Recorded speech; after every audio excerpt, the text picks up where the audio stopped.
Oh, hello, folks. Here we go with excerpt number 2 from The Lake Demon, my new novella. Part of John Richard was looking forward to the trip to British Columbia to keep his sister company. The other reason was that he needed to break out of a slump. He had a hard time finishing up his last short story. He was suffering from what is known in the profession, the artistic profession, as writer's block. His creativity seemed to be drying up. Ideas for his stories weren't coming to him as quickly or as easily.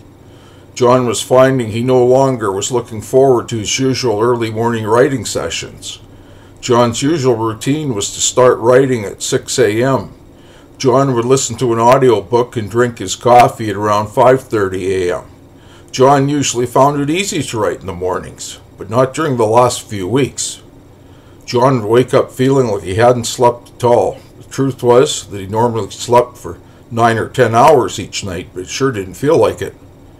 John recognized what was happening to him. He had suffered from episodic bouts of depression since he was a teenager. His episodes followed a very familiar pattern. John would feel extremely tired and would be completely exhausted after a half hour's walk with his dogs at the dog park. The other symptoms of depression would kick in, such as lethargy and the inability to get any pleasure from his normal activities. It wasn't long into his depressive episode before he started to lose confidence in himself as a writer.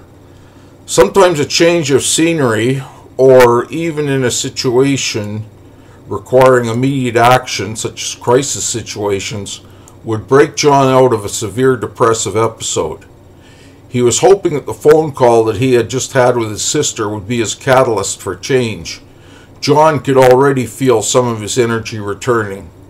Although his father's illness saddened him, he knew he had to be the strong one for his sister and his kids. John now had a strong motivation to make changes in his life. He was hoping that he'd have both the physical and mental health to give his kids, Stephanie and Ryan, a fun and exciting summer vacation. John Richards had another reason for looking forward to the trip to Kelowna. Since he was a young boy, John had a strong interest in cryptozoology, the study of unknown species. Stories about Bigfoot and the Loch Ness Monster had always enthralled John. This all started when he was 8 years old, when his grandmother showed him a ceramic ashtray with a carving of a large serpent on it. John's grandma told him the creature's name was Ogopogo, that it lived in Lake Okanagan in British Columbia.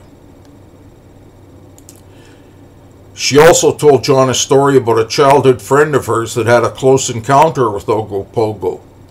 Her friend had reportedly watched Ogopogo come out of the lake and start eating chickens that her parents raised on the farm. It was early July and it was summer vacation for Stephanie and Ryan. Both of John's kids worked odd jobs during the summer months so they would have spending money. Stephanie and Ryan both had paper routes and also did chores for some of the people in the neighborhood. Stephanie was the first to arrive home. She'd been doing some dog walking for a couple that lived down on their street. Stephanie had medium-length natural blonde hair streaked with bright red hair coloring. She had a gold nose ring and a piercing in one eyebrow.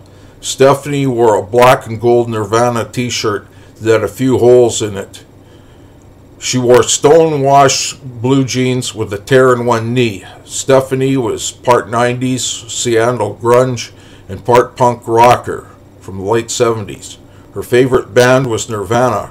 Her other favorites, in no particular order, were Alice in Chains, Soundgarden, Hole, the Plasmatics, and Motorhead.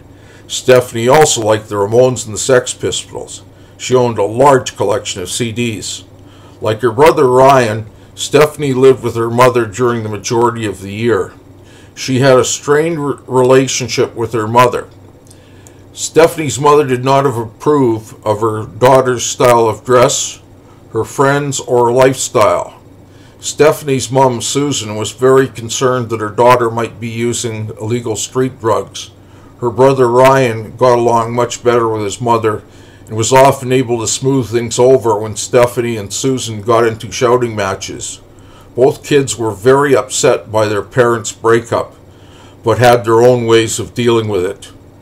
About 10 minutes after Stephanie arrived home, Ryan came through the front door. John Richards rented a small house that was probably better suited to 2 occupants than 3. It seemed that John, Stephanie, and Ryan were always within close proximity of each other and were bumping into each other constantly. John was accustomed to having a house to himself for most of the year. Whenever his 2 kids came to be with him, John found that he had to make quite an adjustment. Ryan had just returned from doing some yard work for an elderly couple in the neighborhood. He arrived home dirty and sweaty. It was a hot day, and Ryan's first stop was the kitchen sink, where he poured himself a large glass of water.